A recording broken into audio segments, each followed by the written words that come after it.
Hi, I'm Sarah Cowgill, along with Graham Noble, Andrew Moran, Scott Cosenza, and Joe Schaefer. And this is the Conservative Five, Liberty Nation's online TV news program.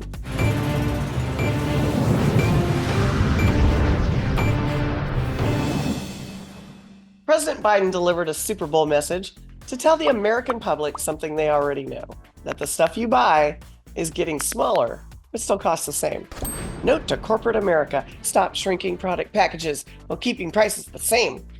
Never one to take the blame, the man from Delaware wants you to know it's all their fault. You know, those greedy corporate villains.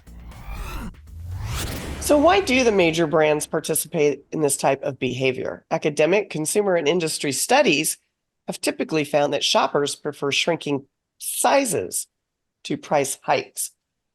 Who on panel is dying to get their feet wet? Yes, it is. Andrew Moran, you say Joe Biden was an old man yelling at the heavens in his speech to the masses on Super Bowl Sunday. What are your thoughts as LN's economic guru? Well, Becky, I've had enough of what they call shrinkflation. It's a ripoff. Some companies are trying to pull a fast one by shrinking the products little by little and hoping you won't notice. Give me a break. So I tied an onion to my belt, which was the style at the time. Now to take the ferry cost a nickel, and in those days, nickels had pictures of bumblebees on them. Give me 5 bees for a quarter, you'd say. But seriously, I mean, this it's so funny because this is a new tactic that the administration is adopting of scapegoating yet again. So this time they're scapegoating shrinkflation. But shrinkflation has been around for so long. It precedes the pandemic. So all of a sudden the White House is complaining about smaller ice cream cartons and smaller soft drink cartons for the same price. But I've spoken to Scott Cosenza about this on his program before, and yet it's been around for years. I mean, just across in my article when I wrote about it, across the pond between 2012 and 2017, the Office of National Statistics found 2,500 examples of shrinkflation.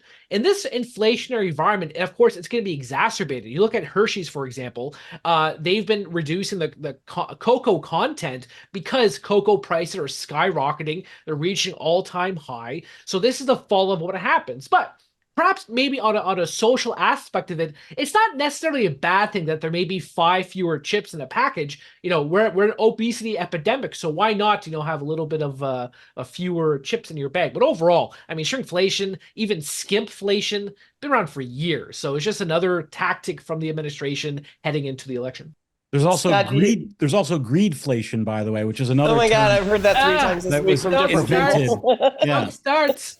yeah. Greedflation apparently is somehow these corporations that have all been established to benefit their neighbors and lift us all and benefit us all. Somehow, all of a sudden, turn to sheer profit as motivation. I don't know what happened in this country because we never had greedflation before. Remember when the corporations weren't greedy just a few years ago and they were just about brother love and trying to give away free stuff? Oh, wait, everybody's about exchanging value for value, except for President Biden, who gets to make his money through the extracted wealth of Americans.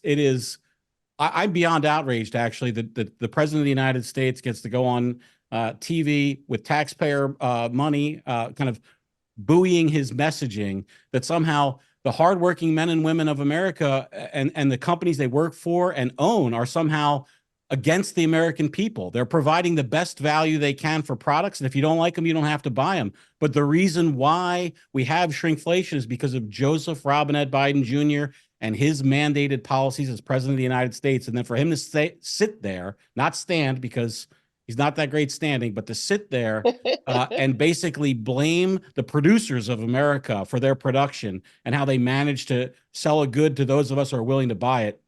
I'm beyond disgusted. What I find funny is that Joe Biden, a couple weeks ago, he went on X, or he had a press briefing, whatever the case, and he was saying how he wants corporations to collude to lower prices. But if this were any other time, the FTC would have intervened and say, "What are you talking about? Corporations can't collude because then they're going to create a monopoly." But then if prices stagnate, then they complain how there's not enough competition in the marketplace. But if they raise prices together, then they're price gouging. It's just a no-win situation in today's economic landscape with this government. Joe, back to Joe. Do you think the media is covering for inflation as it is? I mean, are they sticking up for this guy? Literally, my cousin said, well, Joe Biden's administration did not cause inflation. It was caused by Walmart. And I made her cry. So anyway, just take over for me before I say too much. I mean, they're doing it, but I don't think this is anything more alarming than a million other things they've done. Like Andrew said, this is a tactic. I think it's an understandable tactic. I don't want to get into a quarrel with Scott about corporations, the same people who poison us by putting cancer-producing products in, ingredients in their products, high fructose corn syrup, which costs the Hey, man, American buy the people one with the sugar instead of the billions high of fructose. That's dollars. what I do. Make a choice. Go organic. Yeah, You but let I your purchases decide. it's obnoxious. It is obnoxious what they're doing. When shrinkflation is really about an attempt to manipulate, an attempt to deceive. Is it the worst thing in the world? No, but it's another small hostile act against the consumer. And so to me, Biden using it as a distraction is understandable. It won't work for him because this is the man feverishly trying to get $95 billion more sent overseas while Americans are struggling through the inflation that he has contributed so much to, refuses to secure the border when illegal aliens are in it and becoming an enormous economic burden. So it's really not convincing that he's saying, hey, I want you guys to have more Doritos when, the country's going down in flames because of the things he's doing. Do I think it's a horrible thing that they're using it as a propaganda campaign? No, it's actually an understandable move for an administration that has nothing else to say. The media is helping them, but I don't think it's particularly outrageous. It's just not convincing. And that's, I think, is really the ultimate line. I really don't think he's going to convince, even though Americans are upset when they go to the grocery store, I don't think he's going to get a lot out of this.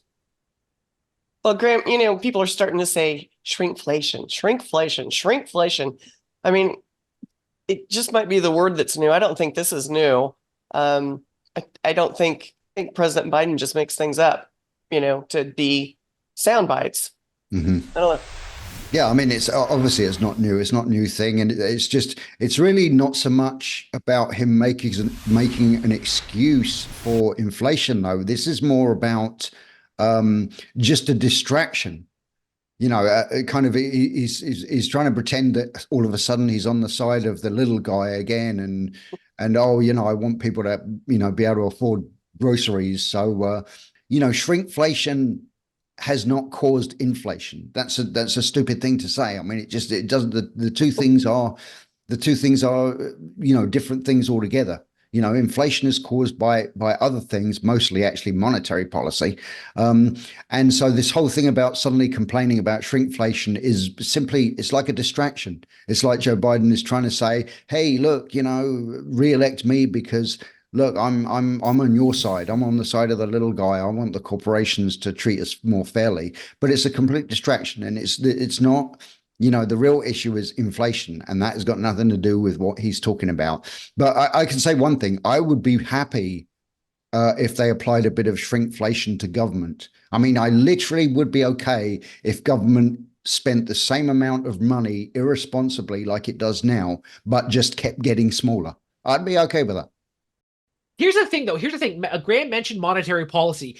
If you're really concerned about shrinkflation, look at the US dollar as a case of shrinkflation. The US dollar, it's supposed to buy you a dollar's worth. Instead, since the inception of the Federal Reserve, the US dollar has lost 90% of its value. Since just the pandemic alone, the US dollar has lost about 20% of its value. If you go by the purchasing power index on the St. Louis Fed data. So that's a shrinkflation everyone should be outraged by. But of course, that's not something that's politically sexy. Maybe for Scott, but not for the average person. You mentioned Hershey earlier, Andrew, and it's funny that Milton Hershey actually kind of invented this shrinkflation, but then it wasn't a negative thing. It was so kids could still buy a candy bar for a nickel during the Depression, even though the cost to produce that candy bar went up so substantially. So what he did was he reduced the size of the candy bar and therefore the production cost, but the kids could still get it for a nickel.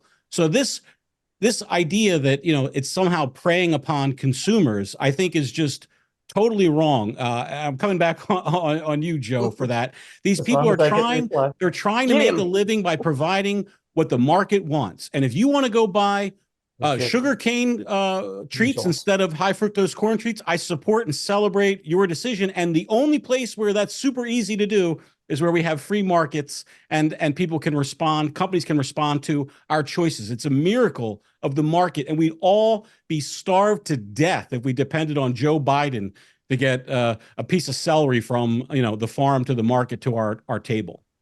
All right, boys, I think we need to shut this one down. We're running out of time. If you ask this panel, the most egregious example of shrinkflation is the US dollar, apparently. If the well-meaning senior resident at 1600 Pennsylvania Avenue with a horrible memory wants to howl at corporations to stay off his lawn, probably be better served wagging his finger at the Federal Reserve.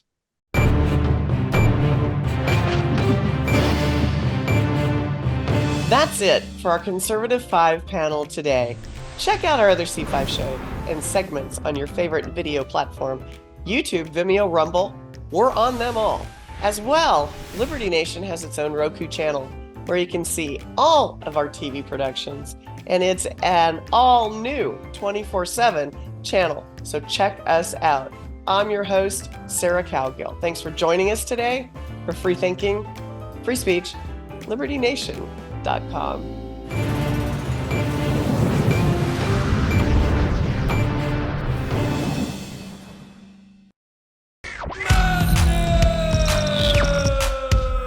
Don't get caught up in the media madness. Join our movement for free thinking and free speech at LibertyNation.com. Publishing news and analysis 24/7 with original articles by our team of authors who tell it like it is.